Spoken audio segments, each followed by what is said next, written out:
Всем привет! Мы продолжаем поток International на Colisium в Санкт-Петербурге. И у нас на очереди отличный гость из США, Koplowitz. Собственно, человек, который, наверное, один из самых интересных в мире, занимающийся лицензированием треков в кино, сериалы, игры, также в рекламу. Hi Dan, how is it going? Good morning. Hi Vladimir, it's going very well. Thank you for having me. Yeah, we're on air already. Да, значит, Дэн благодарит всех за приглашение и говорит, что все здорово. Да, Вова. So, let's start with your small presentation. Just describe your company. When did you start all this licensing thing? Давайте начнем с небольшой презентации. Расскажите о вашей компании, когда вы начали всю эту историю с лицензированием и синхронизацией. I run a company in Los Angeles called Friendly Fire Licensing. Я работаю в компании и возглавляю компанию Friendly Fire Licensing в Лос-Анджелесе. And I represent the catalogs of about 50 different artists, record labels, and publishers, and I work to get their music into TV shows, commercials, movies, and video games. Я представляю около 50 различных артистов, паблишинговых компаний и лейблов и работаю над тем, чтобы их музыка звучала в фильмах, видеоиграх и рекламных роликах, ну и так далее. Yeah, you know, many people just new to this sync business and just describe how it works, how artists can apply to your company and what should they do first. И не все люди знают, что это за бизнес и как попасть в такую компанию, как вы, и как это все происходит. Расскажите немножко об этом. So I work with music supervisors here in the States. There's a group of maybe 200 or 300 different people from ad agencies, TV shows, video games, things like that come to me looking for different types of music. Я работаю за где-то 200-300 есть человек, которые работают на сериалах, в кино, которые подыскивают музыку и для компьютерных игр, и я работаю с ними. Yes? Yeah, then just please make short breaks for the translation. Absolutely. Yeah. So then when I pitch the music, I'll go through my catalog and try and find things that work. In sync licensing, there are two different things that we're actually licensing anytime we do a deal. One is the master recording, and the other is the publishing or the composition, the structure of the song. Значит, есть две вещи, которые можно лицензировать. Это фонограмма и, собственно, саму песню. Композиционную структуру. When I'm approached by artists, the first thing I ask is who owns the song? Are you with a record label? Are you working with a publisher? Because then I'm taking that information and I'm presenting it to the music supervisor so that they know who they have to speak to and who they have to work with to actually get permission to use. Сначала мне нужно узнать, кому принадлежит эта песня. Они работают с музыкальным лейблом или права принадлежит там какой-нибудь паблишинговой компании. Я должен эту информацию изложить вот этим супервайзерам, которые занимаются лицензированием музыки. Yes. I know you've been working with some Russian artists, like the last one you had was Little Big, right? Я знаю, что вы работали с российскими артистами, в частности, группой Little Big. So we did a very fun project with Little Big. We worked with them on the Borat movie. Мы работали с ними для фильма Borat. Borat 2, you mean, right? Borat 2. Да, Borat 2. They came to us, the movie, and they wanted Little Big to record a cover of a song by CNC Music Factory, Everybody Dance Now. Значит, наши, те, кто пришли к нам, заказчики, хотели, чтобы Little Big записали кавер на песню CNC Music Factory, Everybody Dance Now. So we did that, and that song was used actually both in the trailer for the movie and in the movie itself. Эта песня использована была в трейлере и в самом фильме.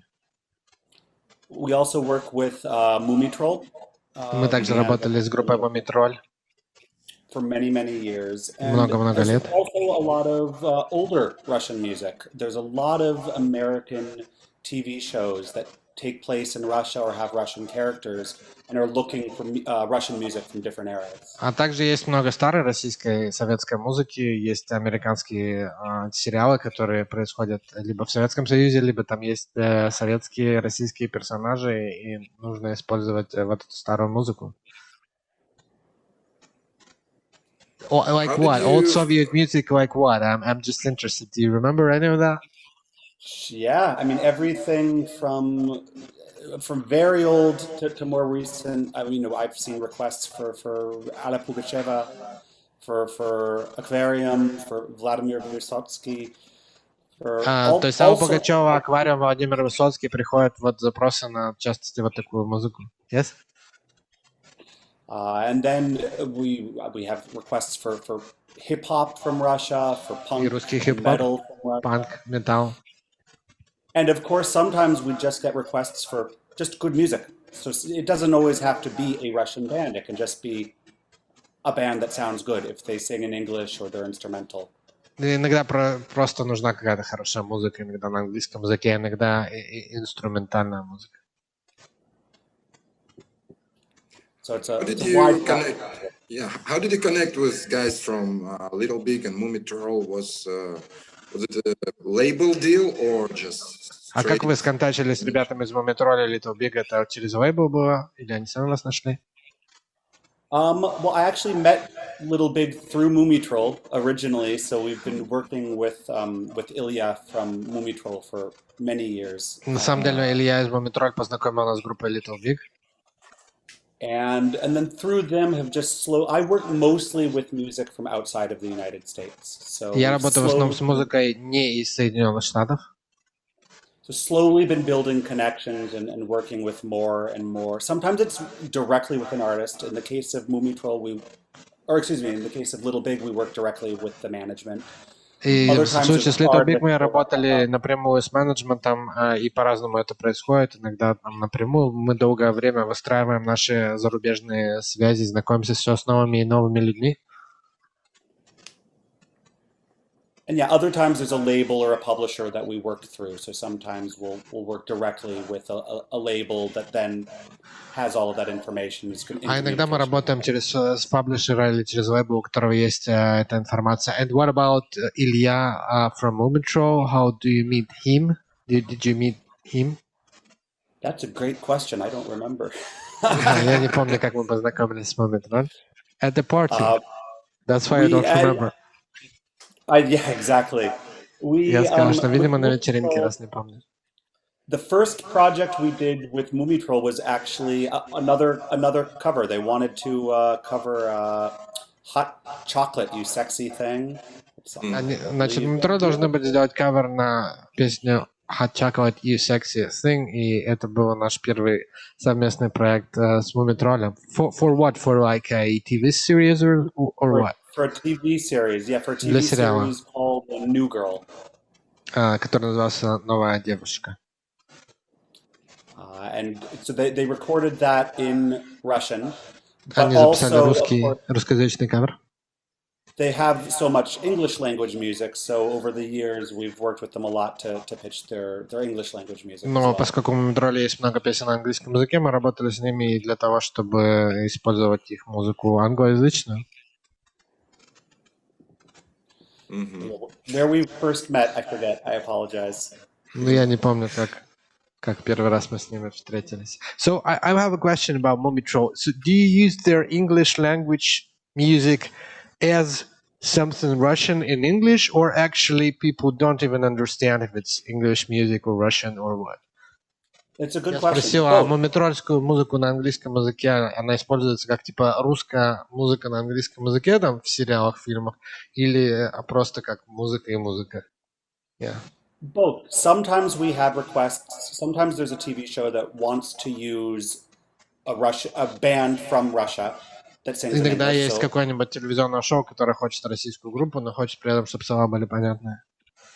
But other times we have an opportunity to just pitch it. Yeah, it doesn't have to be Russian, and especially because the lyrics are in English, we can use it in any sort. If the lyrics are good and the song is catchy, we can use it in any scene. It doesn't have to А be иногда just мы for это просто используем как музыку, и никто не понимает вообще, откуда она, и российская она или какая. Yeah. Tell me what's on top by demand, like movies, TV series, or games. Maybe what's better? everything. So every day when I start my day, I don't know what I'm going to do that day and what А он, projects I'm Владимир спросил, да, чем интереснее вроде как заниматься, и Дэн говорит, что всем интересно, и он каждый день не знает, чем именно он видеоиграми или там фильмами будет заниматься в этот день. So in one day, we might get 10 or 15 or 20 different requests and searches.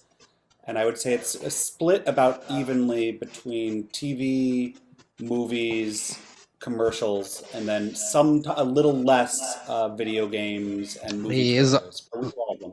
запросы примерно поровну распределены между фильмами, сериалами, чуть меньше и рекламными роликами, чуть меньше запросов из видеоигры. Каждый день мы обрабатываем 15-20 таких запросов.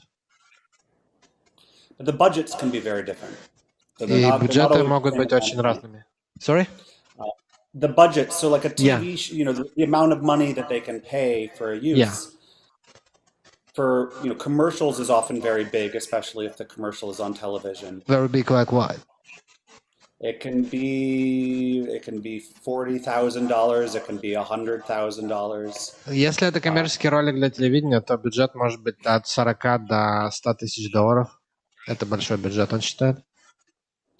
And movie trailers can be big because a movie trailer is really an advertisement. So the trailer И will трейлеры для often фильмов be это more тоже than как a movie. рекламные ролики. И там тоже могут быть большие бюджеты. Yes. And what then about TV small? shows- What is small? Small can be small. $5. Sometimes it's $1,000 or $2,000 for a smaller TV show or Yeah. a small movie. At least it's $1,000. Yeah, I mean, Hey, it's $1,000. Yeah. yeah. То есть маленькие бюджеты, он считает это бюджеты там по 1000-2000 долларов. So that's what? That's TV series or movies? Yes. So the smallest would usually be like small independent movies. Небольшие независимые фильмы вот дадут такие бюджеты. Я, кстати, вот покупал за 1000 там, с небольшим треки, по-моему, может быть, даже 2. Но там независимый небольшой артист, небольшой независимый фильм. Yeah, so how is... Oh, yeah, you wanted to add something? Well, yeah, I was just going to say it also depends on how popular the artist is and how the song is being used. So there's a very big difference between some background music for a scene at a restaurant and using a really big band in the end credits for a very emotional, important scene. Да, конечно, может быть большая разница тоже, ну, то есть эта сумма зависит от того, насколько это большой артист и как эта музыка используется, звучит ли она где-то фоном, когда люди сидят в ресторане, или это музыка там, на финальные титры какого-то большого артиста. So, okay, we have $1,000 or $100,000, and how much of that will actually go to the band in the end, or you just don't know? So as much as possible, hopefully. The way that I work is very transparent. There's a difference between what I do as a sync agent and what a music supervisor does. A music supervisor is hired by the production to find the right music, and they're paid by the TV show or the ad agency. We work differently because we work on a commission. So my job is to do a good job for my artists, and I pitch for free. Значит, он на самом деле работает питчинг, вот он свой делает бесплатно, то есть к нему обращаются вот эти всякие музыкальные супервайзеры из фильмов, сериалов, которые получают какой-то там процент или зарплату от, соответственно, руководителей там, от продюсеров своих, а он получает комиссию от своих клиентов, то есть музыкантов, то есть большая часть вот этих вот денег, я его спросил, а сколько из этих денег, от 1000 там, или 100 тысяч, сколько из этих денег достанется музыкантам, и он говорит, что, собственно, его структура заработка таким образом устроена, что он получает комиссию, и его задача максимально как бы дорого продать и, ну, я так думаю, правообладателям, все-таки, а не самим музыкантам, как можно больше денег передать. Yes, да.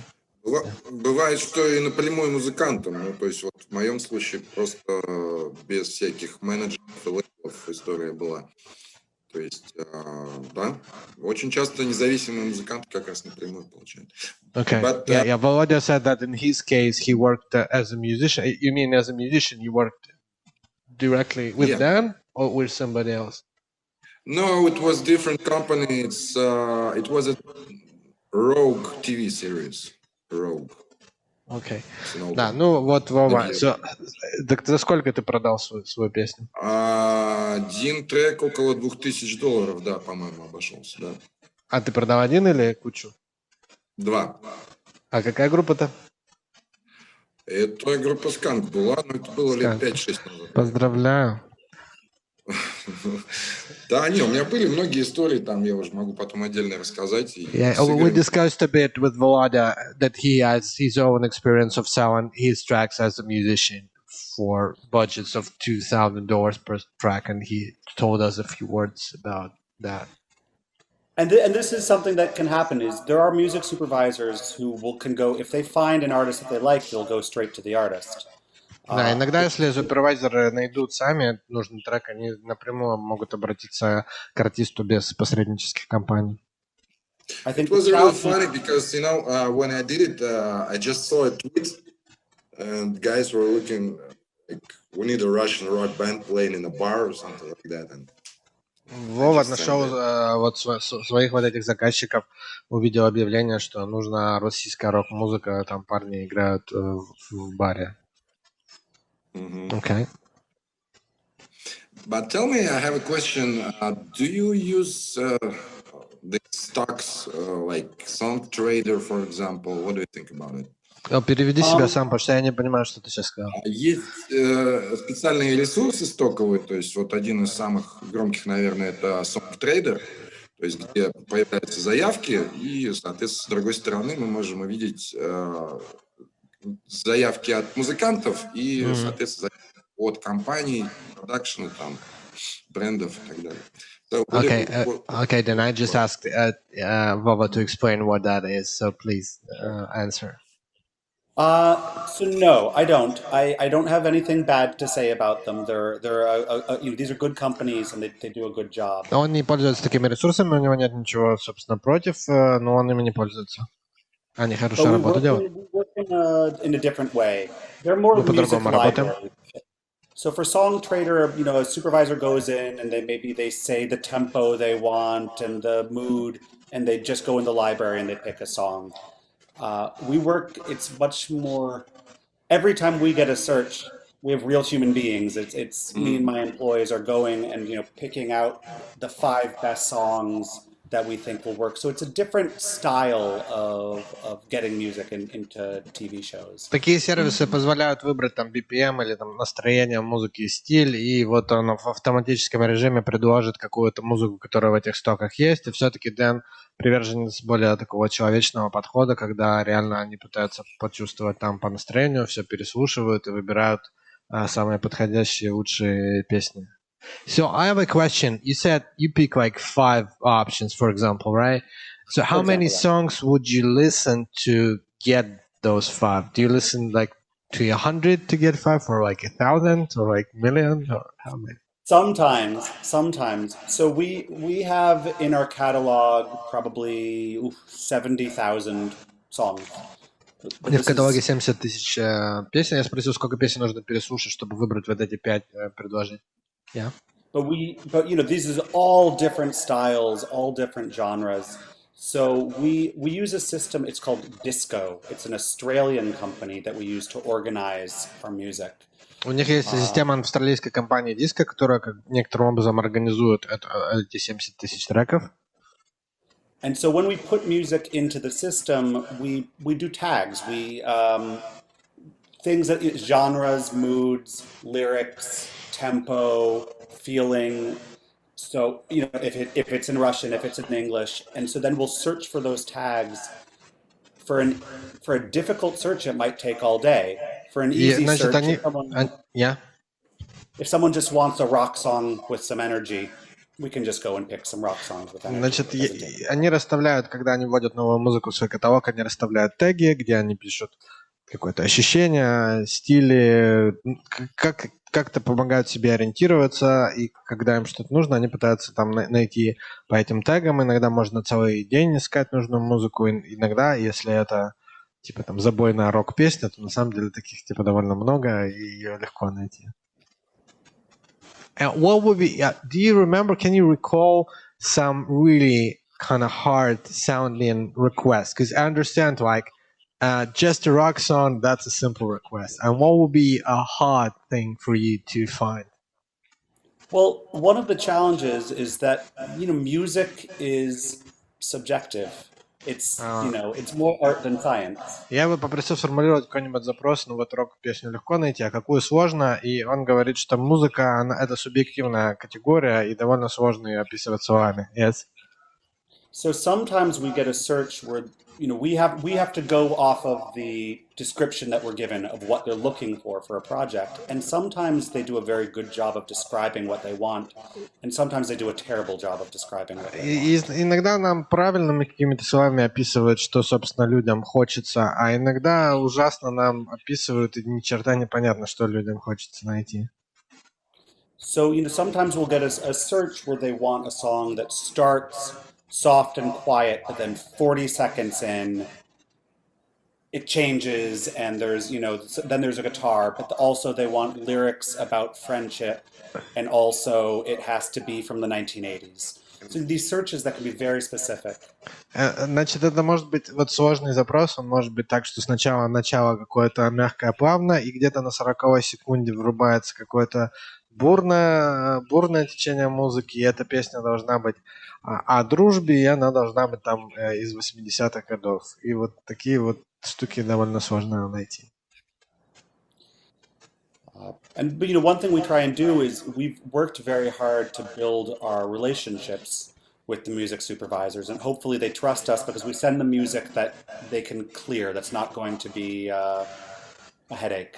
Да, и мы пытаемся выработать наши отношения с музыкальными супервайзерами, чтобы они точно знали, что мы пришлем им музыку, права на которую они могут быть очищены, что это не превратится в головную боль.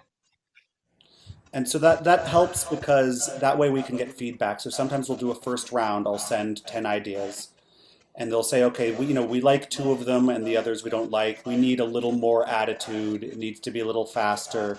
The beat isn't quite right. And so then we can go back and keep searching and refining the search until we find the right song. Иногда это происходит несколько раундов. Например, мы предложим там 10 песен, типа вот как им надо. Они скажут, ну вот эти 2 это вот в ту сторону, но только нам нужно, там, не знаю, резче, жестче и быстрее. И тогда мы вернемся и что-нибудь еще постараемся подобное найти. Иногда вот так это происходит. Yeah, we have a question from the audience, and please. Yeah, you can speak. Вы по-русски или по-английски? Да, окей, я тогда переведу. Меня зовут Степан, добрый вечер. Вопрос такой, вы говорите, что выбираете из большого количества музыки подходящую музыку по каким-то параметрам. А есть ли такой вариант, чтобы, если не подходит, но вот нравится настроение музыки, просто заказать, записать заново трек, чуть-чуть изменив его, скорректировав под эти требования? Okay, the question is, for example, you're listening to something which is not exactly what you want. Oh, like, the faster guitar starts on second 50 and not on 40. Or the lyrics is not about friendship, but about love. In this case, are there occasions when you say, like, when you call the musician and write them or say, can you just change the lyrics, or can you move this guitar a bit, or do you work on music with musicians sometimes, or you just take it or leave it? It's a great question. So yes, sometimes we do. Often it's more instrumental. Often, especially for ads and trailers, we'll get a request and they're interested in a song but they want an instrumental, or they want to get rid of, there's a saxophone and they want to get rid of the saxophone. Да, иногда у нас такие вещи, особенно в ситуации с трейлерами, появляются. Например, там, собственно, песня началась уже, а в трейлере не нужен голос, там нужна чисто музыка, и мы попросим там, допустим, доработать вот какую-то инструментальную часть. Или там начинается какой-нибудь саксофон, который там типа не в тему, и вот мы говорим, тут вот можем прибрать саксофоны как-нибудь по-другому. Вот такого типа вещи случаются. So when I work with artists, I always ask them if possible to have instrumentals available, to have stems if they actually have the files of the song, and in American TV shows you can't always have swear words. So if there's a song that has swear words, a hip hop song, for example, I ask them to have a clean version where they, Я всегда прошу своих артистов, чтобы у нас были какие-то инструментальные версии песен заодно, чтобы у нас были исходники, чтобы можно было что-то поработать, изменить. И если это матерщинная хип-хоп песня, я прошу, чтобы была у нас версия без мата, потому что в американских телевизионных шоу мат нельзя использовать, если это прям телевидение. I'd say instrumentals are the most important because often the music is in a scene that has dialogue or voiceover. And so I've had times when someone wanted to use a song, but they needed the instrumental and the artist didn't have the instrumental available, and the deal didn't happen. So it's, I think, very important for artists to have instrumental versions available. Особенно его совет сохранять все инструментальные версии без голоса, потому что иногда в сценах в кино, например, уже, там просто есть диалог, и этот диалог начинает перекрываться с текстом песни, и это не годится, и у него были ситуации, когда вот эти версии без голоса музыкантами сохранены не были, и просто сделка не могла состояться, потому что просто вот голоса начинали перекрываться на фонограмме и в диалоге в фильме. Есть еще один вопрос. We have another question.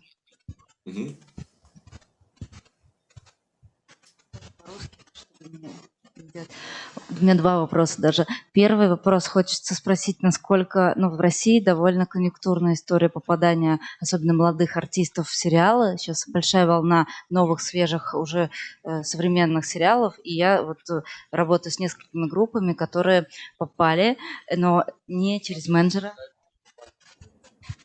Yes, actually, Olga is working with a few artists who were included in Russian TV series, and it's very important for an aspiring band to get this kind of exposure, and she's working with several of those acts. Да, и допустим, две группы попали совершенно не через мою работу менеджерскую, а допустим, подруга, актриса показала жене режиссера, вот что в таком духе.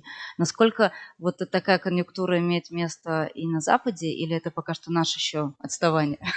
But she actually has a feeling that, she's doing a lot as a manager, but quite a few of those occasions are because, some actress heard this song and told the director's wives, and director's wives will show to the director, and that's how it works in Russia a lot. And she's Olga is asking if that's the same all over the world, or it's kind of a rare thing in America, and most of music comes to TV series via you and your colleagues. That's a great question. Отличный вопрос очередной. It's both. Sometimes it depends on the show. Usually a TV show will hire a music supervisor whose job is to find some music, because the person who runs the show might not really understand what it takes. They might not understand what the clearance process is. So they might want to use the Beatles and Michael Jackson, but they don't have the money for that.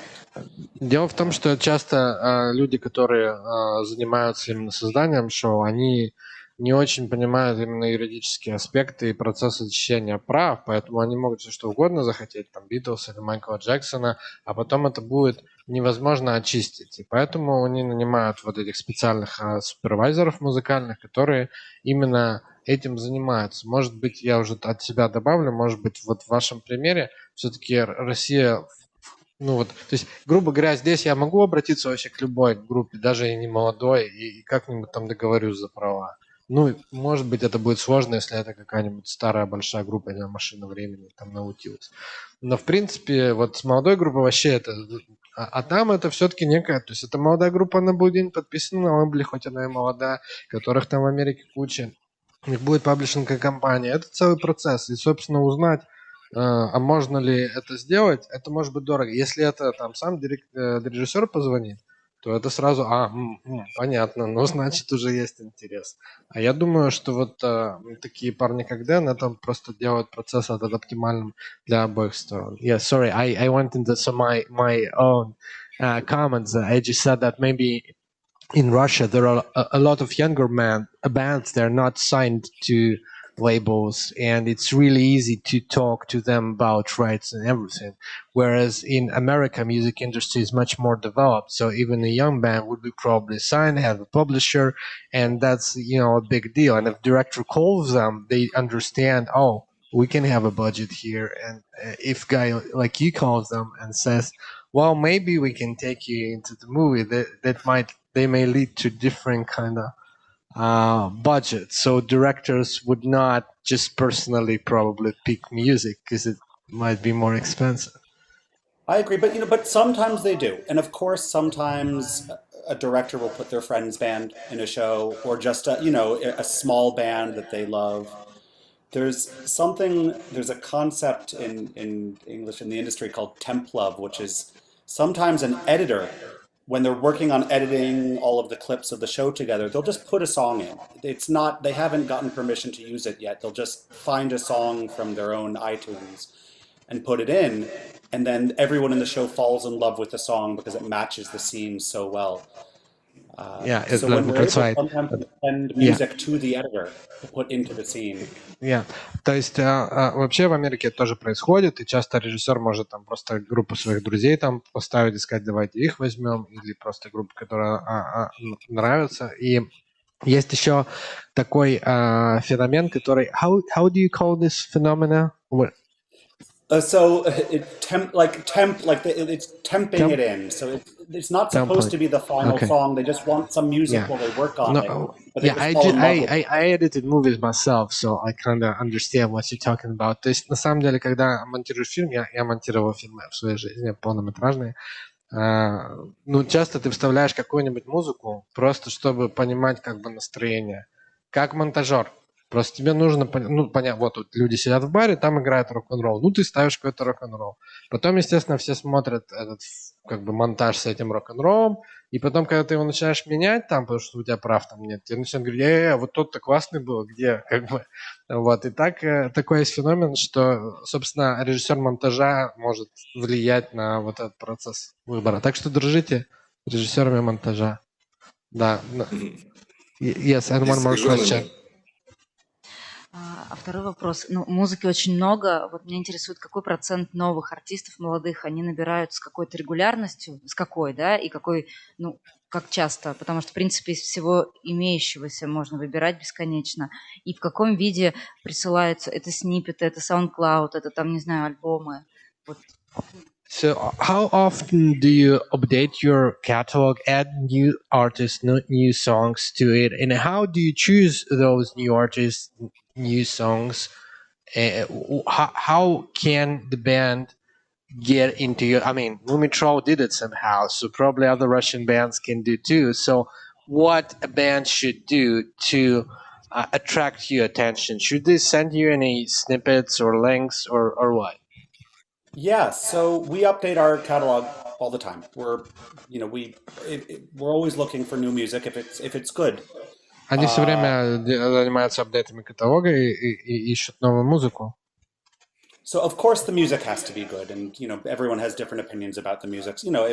If a song doesn't feel well produced or it feels generic or boring, there's not much we can do. So let's assume that the music is good and that it's special to us. Ну и, допустим, конечно, много попадается музыки там скучной или такой же, как и 25 других музык. И, ну, допустим, предположим, что музыка какая-то классная попалась по ощущениям, хотя они субъективны. Yes?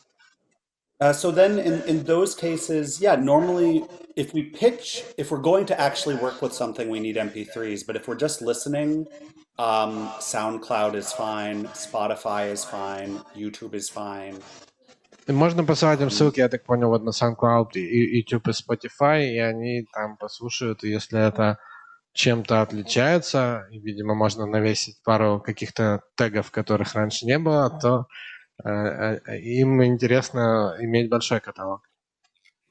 And the other big question, I also want to make sure not only that the music is good, but because it's also a business relationship, I want to make sure that the people I'm working with understand how everything works. And so for the first question I'll ask any artist is, who owns the song? Who is the label? Who is the publisher? Do you have instrumentals? So that way, if we do work with it, we know that we'll actually be able to И им еще очень важно понимать, а понимают ли на другом конце провода всю специфику бизнеса. То есть они будут задавать вопросы, а чьи права, а если вот, собственно, эти инструменталы, о которых шла речь. И они должны видеть, что люди на другом конце провода понимают, как вообще все устроено, работает, чтобы потом не попасть в какие-то дурацкие выяснения, кто кому сколько должен.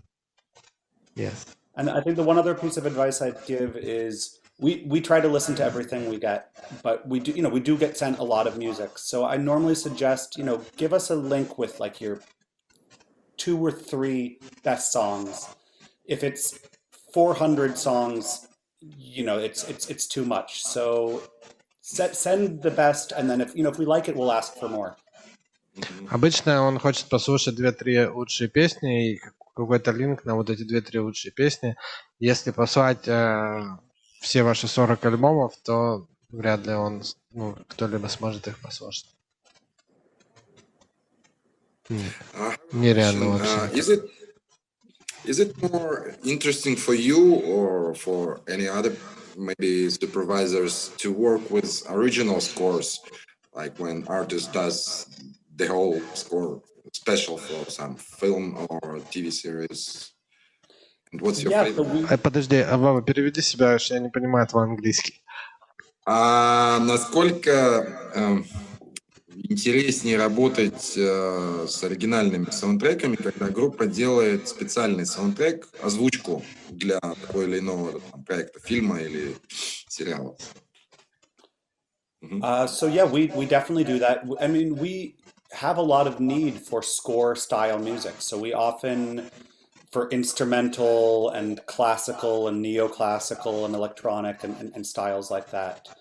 У нас часто есть запросы на именно музыку для фильма, как бы инструментальную, электронную или классическую, типа такого.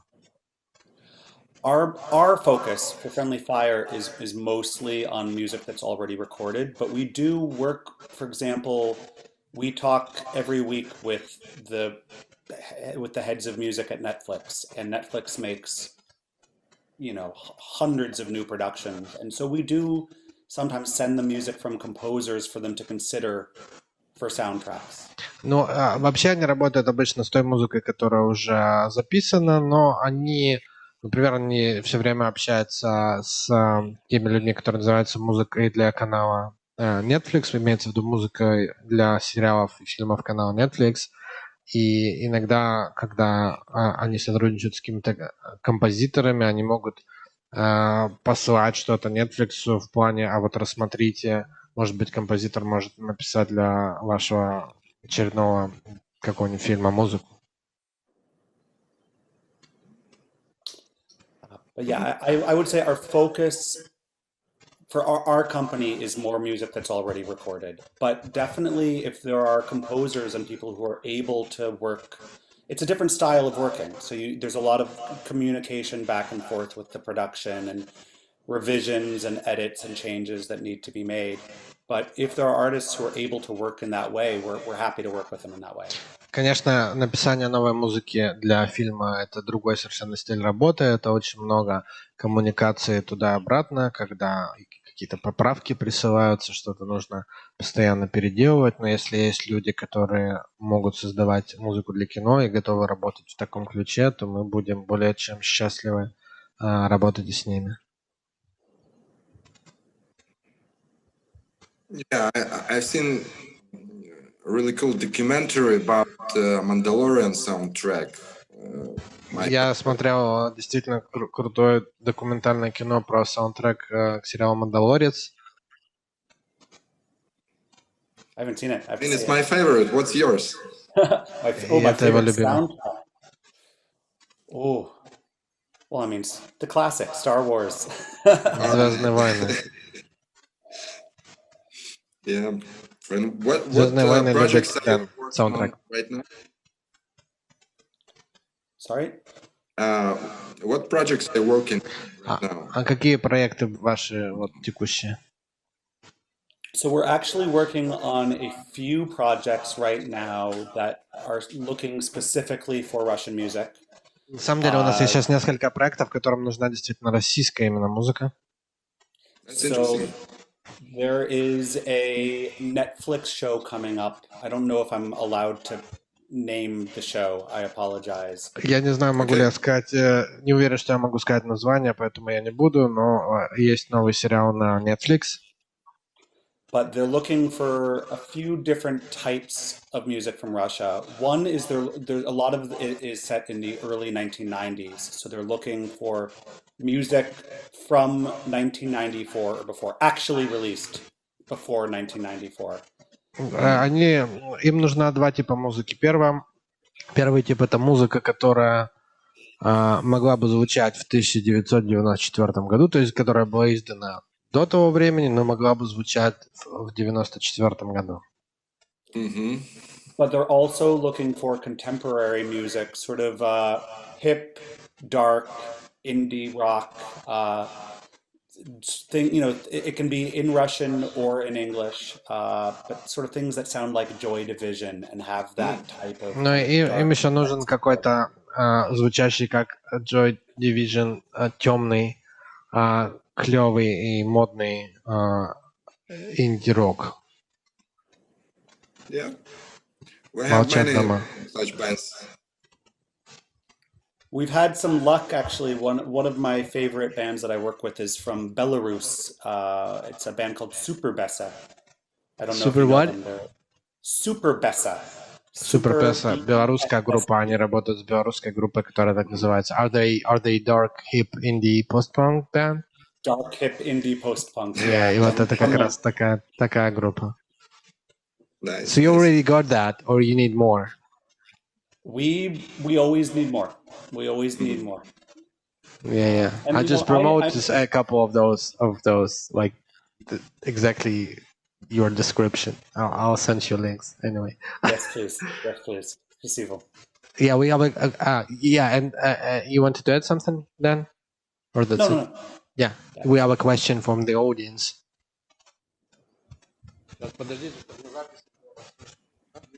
Насколько это будет вообще актуально сейчас, но вопрос следующий. Например, я занимаюсь продюсированием, делаю музыку, и у меня есть конкретная мечта поработать с конкретной компанией, с одной, зарубежной. И мне интересно, вот мне как артисту, типа я не на большом лейбле, у нас свой такой домашний инди-лейбл, и мне бы понять, каким образом мне по-хорошему взаимодействовать с компанией, потому что, все мы понимаем, что письмо на почту, вероятнее всего, никоим образом не дойдет, не прочитается. Вот. Прямо вот сейчас я разгоняю в Твиттере историю, мол, ответьте, давайте как-нибудь там это. Вот. А какие вообще есть пути коммуникации? Например, я вот хочу конкретную